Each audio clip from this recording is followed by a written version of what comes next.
Today we're checking out a new city building war game called Game of Empires. And I don't know about you, but when I was a kid, I played a lot of Age of Empires, and the graphics here are so nostalgic for me. So stick around in this video as we check out this new city building war game.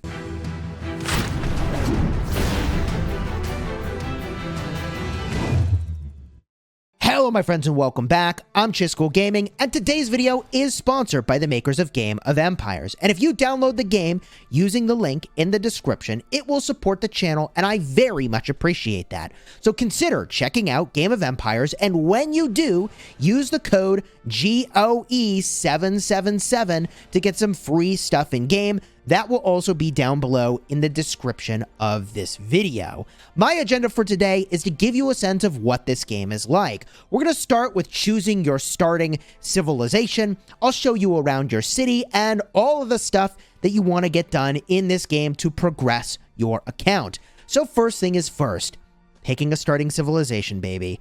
The thing that really matters when you pick a starting civilization, and there are a number that you can ultimately choose from, is the hero that you will start with.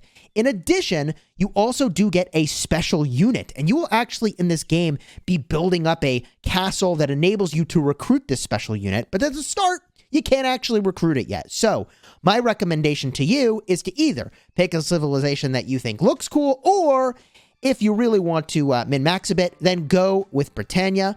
Edward I is a cavalry commander in this game, and it seems like the game is nudging you toward using cavalry. So I'll explain that more as we go through the video, but Britannia is a solid choice. I personally went with Japan because, of course, I want that ninja special unit, even though I haven't unlocked it yet. I mean, ninjas, you know? Ninjas. Of course, I had to pick Japan. As a reminder, you can swap your civilization later, so let's go into our city and start to get a look around. And things here look cool. The first thing that I noticed as I was playing this game is that there's a differentiation between your heroes that go out and fight and then your workers that actually do stuff for your city. That's gathering, building, and more. In fact, you can even go hunting.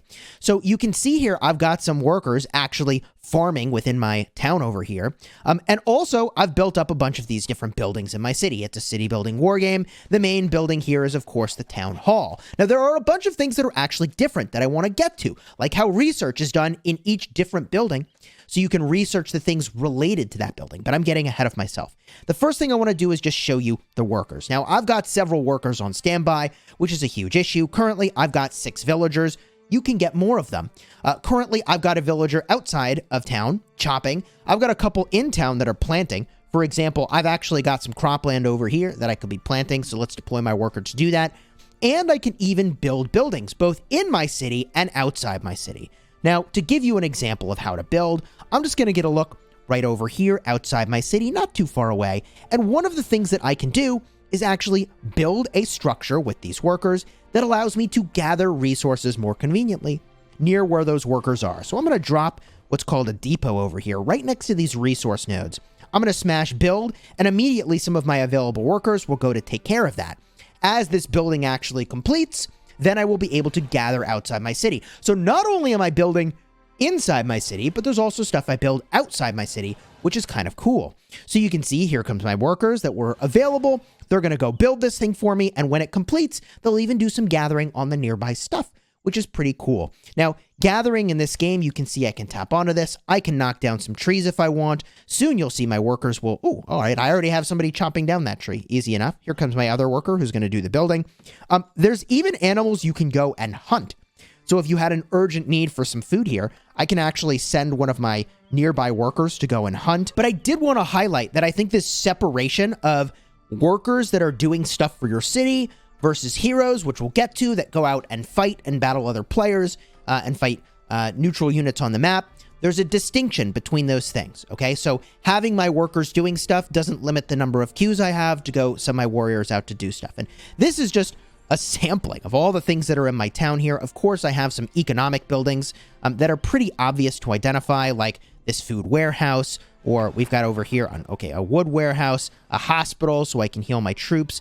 And of course, there are also military buildings, and I'm going to talk more about those in just a second. In fact, the game is telling me I need to get my military queues going. So let's get a look at one of these military buildings now, and I will pick the stable. So if we get a look at the stable here, you can see that, of course, there are different tiers of troops in this game, and you're trying to do research to unlock higher and higher tiers of troops. The different troops in this game actually do have a system in which one will counter another. There are infantry, archers, and cavalry, and as you would expect, the cavalry counters the archers counter the infantry counters the cavalry. This is the sort of stuff that you're very much used to, and it's very intuitive. So if I go back here, I can actually start to queue up either some fresh T4 troops with my cavalry, or if I want, I can upgrade lower tiers to higher tiers, so these can be running for a very long time. In addition, I mentioned earlier that research in this game is not done in a central building, but actually all of your buildings have research related to those things. So for example, if I go back into my stable, I have no research running right now, which is a tragedy. One thing I could do as I advance through the ages in this game with my town is that I can then queue up research, and my research limitations are gated by how much progression I've made through the ages and through history. Okay, so that makes sense. And right now, I actually can't even do any more research here. I'm at the cap for what my research can be done. But if we look, let's say at my archer range, I'm actually lagging a little bit behind here on my tier of unit for my archers. I can start to do some research, which in this case gives me some archer training capacity. Okay, that's pretty nice, but eventually will lead to my unlocking higher and higher tiers of units. So I'm actually going to queue up this research right now. It's 6 hours and 27 minutes. And one quick tip as you go and you do your research is always to just be mindful of when you can next look at the game, because you obviously want to queue up short research when you're awake and you can attend to it, and then long research overnight when you're sleeping and you're not attending to it, and let time work on your behalf there. You also can send helps to your alliance members who can speed up your research, and I've actually started an alliance that you all can join, and I would encourage you to join up if you download the game, but I'll show you more about my alliance in a couple minutes. So I've shown you a little bit about the town here, how you're training units. You've also got troops and how there's troop counter typing, but I haven't even shown you the heroes yet. So we've got to dive into the heroes a little bit, and I'll show you more of these buildings a little bit later on. In this game, there are a series of heroes you unlock at different levels of rarity. Again, I chose Japan as my starting civilization, which is why I have this hero over here, and you get more and more of what you need to get this hero more powerful. So remember, the starting civilization you pick will help accelerate your progress toward that one hero. Now, in this game, there are some things about skills and the way that the heroes work that I think is really unique and that I like. First and foremost, as you level up a hero, there are actually some passive benefits that you get simply by having the hero at that level. So for example, one passive benefit is more infantry attack because I'm over level 15 with this hero. Also, as you level up the skill slots, we'll talk about that more in a second, I get some food collection speed, which is pretty cool. These are passive benefits, so having a wide collection of heroes in this game is pretty advantageous. But if we get a look here at the skills themselves, these are customizable, which I think is really cool, and I will explain that. If we get a look here, there are 4 skills that are on the screen currently.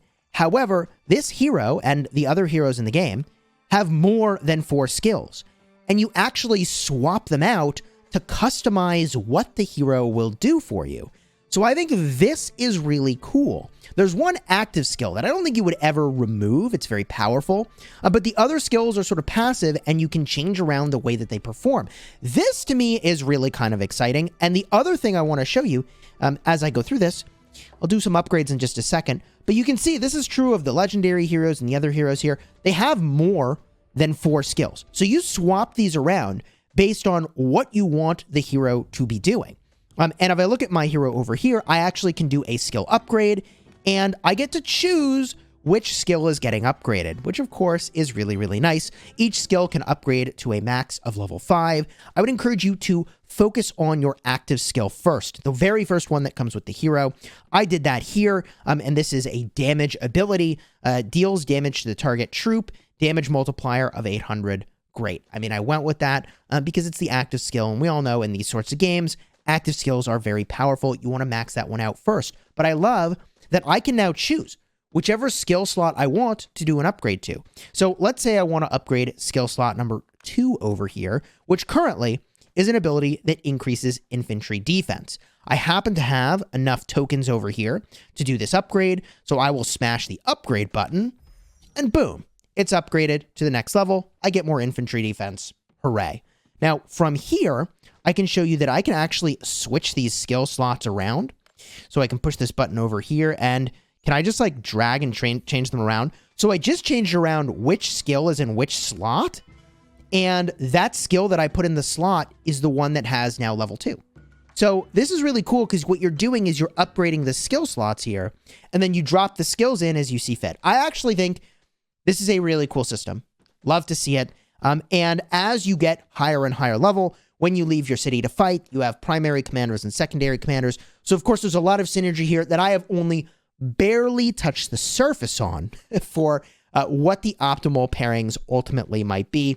But I do like that there's just a lot of customization for what you do with your heroes. Now, from here, we've got to talk about how you actually get progression in this game. And I mentioned earlier that you advance your way through the ages. This is done by increasing your prosperity level. This is seen all the way up at the top. You see early feudal age. I will tap that now. This is not quite like a power level, but it's close. It's your overall prosperity. So because I can make different choices about what I'm going to research. Remember, research is not done in a central hub. It's done in every different building in your city. And you're upgrading the things related to that building. They give you an overall score of what your prosperity is like. This is different from your overall power level. And by the way, you can see that all the way up in my upper left over here. I think maybe that's like a might representation with the fist. 108,000 is my current score there. But my prosperity score is here. And once you reach enough prosperity, you advance to the next age. And when you do that, it's showing you, hey, here's all these different things that you unlock as you advance to your next stage. This includes higher research that you can do and buildings that you can do. And there are many eras that you can actually advance through. One of the important things that you are doing as you are advancing your era is working on your castle. Okay, so you have your city. In your city, you have your town hall. And then there's the castle over here. Now, I am Japan, as I mentioned earlier. This is the building in which I will ultimately unlock my ninjas. I'm 5 out of 8. I'm not there yet, man, but I'm getting closer and closer. How do you get there? That is by completing the quest series off to the left here, and it's gating and really giving you a clear sense of progression for how you're supposed to advance your town early on in the game. So I still have a lot of stuff to do, but one of the things that you will do to get this progression is to complete intel quests. This is one of the buildings that's in your city. It's right over here. You may be wondering. It's even telling me like, hey, you should do your intel quests. I have not done them yet today.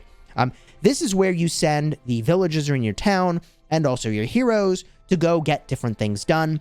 Completing them gives you some credit toward that quest and also helps level up this particular building. In fact, I can improve the strength of this building over here as I battle higher and higher level barbarians, but I'm not there yet.